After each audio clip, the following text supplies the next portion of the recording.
हर साल सावन आते ही देश के कई हिस्सों की सड़कें भगवा रंग में रंग जाती हैं।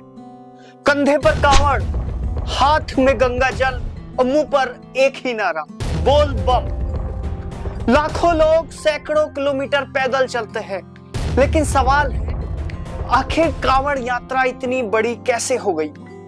क्या ये सिर्फ भगवान शिव की भक्ति है या इसके पीछे सदियों पुरानी धार्मिक परंपरा के साथ साथ बदलता हुआ समाज, अर्थव्यवस्था और राजनीति भी है? और सबसे बड़ा सवाल, एक धार्मिक यात्रा का एक विशाल सामाजिक और राजनीतिक घटना में कब बदल गई?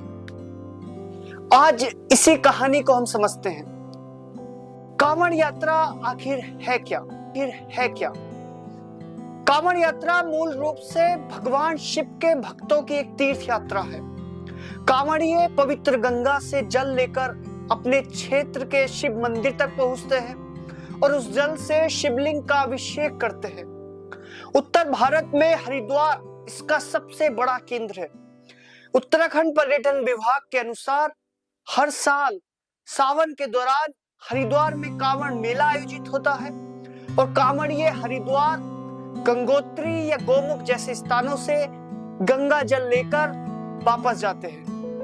यानी इस पूरी यात्रा के केंद्र में तीन चीजें हैं: गंगा का जल, भगवान शिव और पैदल यात्रा। और इसी वजह से यह केवल मंदिर जाने की यात्रा नहीं है, यह एक संकल्प की यात्रा है।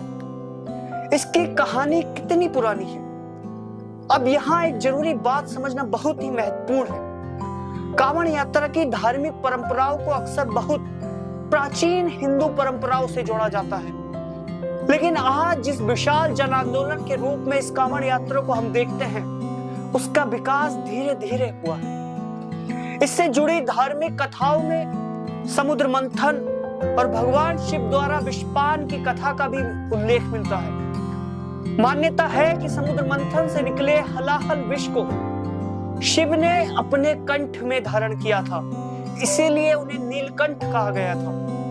भक्तों के लिए गंगा जल भगवान शिव को अर्पित करना उस दिव्य कथा की स्मृति और अपनी भक्ति का प्रतीक बन गया है। लेकिन धार्मिक कथा और ऐतिहासिक तथ्य को अलग अलग समझना जरूरी है। हम ये नहीं कह सकते कि आज का विशाल कांवड़ यात्रा बिल्कुल उसी रूप में हजारों साल पहले भी होती थी, बल्कि इसकी आधुनिक लोकप्रियता कई सामाजिक और सांस्कृतिक बदलावों के साथ आई है। अब ये समझते हैं कि हरिद्वार इतना महत्वपूर्ण क्यों है। आप जरा नक्शे पर नजर डालिए। एक तरफ हिमालय से निकलती गंगा और दूसरी तरफ उत्तर भारत के विशाल मैदानी इलाका। हरिद्वार उस जगह पर है जहां गंगा पहाड़ों से निकलकर मैदानी क्षेत्र में प्रवेश करती है, इसलिए इसका धार्मिक महत्व बहुत बड़ा है।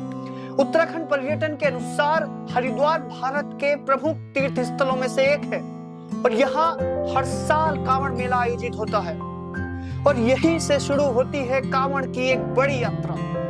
हरिद्वार से आप गंगा जल लीजिए, कंधे पर रखिए और अपने गांव या शहर के शिवालय तक पैदल वापस जाइए। यात्रा कई लोगों के लिए दर्जनों नहीं बल्कि सैकड़ों किलोमीटर लंबी होती है और आप ये समझ चुके हैं कि कांवड़ यात्रा अब सिर्फ धार्मिक यात्रा नहीं रही है। यही से कहानी और दिलचस्प हो जाती है। आज कांवड़ यात्रा एक बहुत बड़ा सोशल फिनोमिना बन चुकी है। आप सड़क पर निकलते हैं तो आपको क्या दिखाई देता है? भगवा कपड़े, कांवड़, डीजे, भंडारे, सेवा शिविर, मेडिकल कैंप, पुलिस की भारी तैनाती, ट्रैफिक डायवर्जन और हजारों लाखों लोगों की आवाजाही। यानी कांवड़ यात्रा ने अपने आसपास एक पूरी अस्थायी अर्थव्यवस्था भी पैदा कर दी है। कांवड़ बनाने वाले कारीगर, खाने पीने वाले दुकानदार, टेंट और लाइटिंग वाले, ट्रांसपोर्ट वाले, सुरक्षा के लिए मेडिकल सेवाएं और रास्ते में लगने वाले भंडारे। एक धार्मिक यात्रा धीरे धीरे एक विशाल सीजनल इकोसिस्टम बन गई है। अब ये समझते हैं कि कांवड़िए आखिर है कौन, किनको कांवड़िया बोले जा सकता है और कौन कांवड़ यात्रा में पार्टिसिपेट करते हैं। ये एक और दिलचस्प बदलाव है। कांवड़ यात्रा अब किसी एक सामाजिक वर्ग तक सीमित बिल्कुल नहीं है।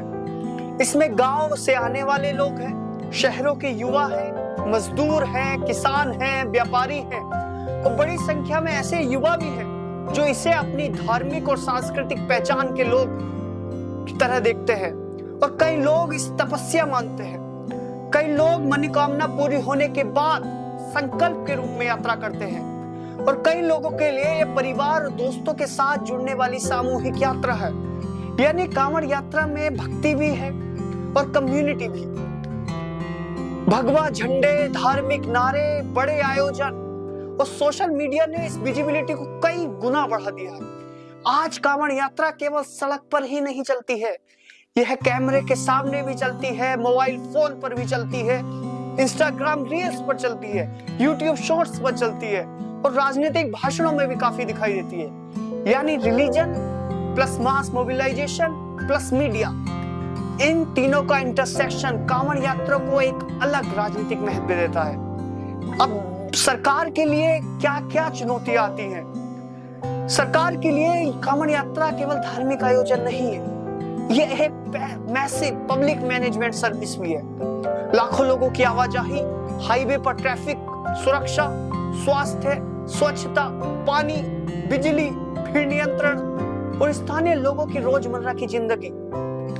2026 में भी दिल्ली, एनसीआर और पश्चिमी उत्तर प्रदेश में कांवड़ियों की सुविधाओं के लिए कई मार्गों पर ट्रैफिक प्रतिबंध और डायवर्जन लागू किए गए हैं। रास्ते में हजारों लोग कांवड़ियों के लिए आप देखेंगे पानी रखते हैं, भंडारे लगाते हैं, मेडिकल सहायता देते हैं। स्थानीय लोग अपने घरों और दुकानों से सेवा करते हैं। कई स्वयं सेवी संगठन सफाई और स्वास्थ्य शिविर लगाते हैं।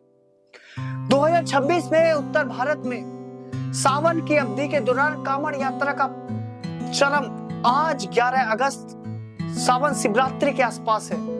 कांवड़ यात्रा केवल करोड़ों लोगों को एक साथ जोड़ सकती है और ये केवल धार्मिक शक्ति नहीं है, ये एक सामाजिक शक्ति भी है।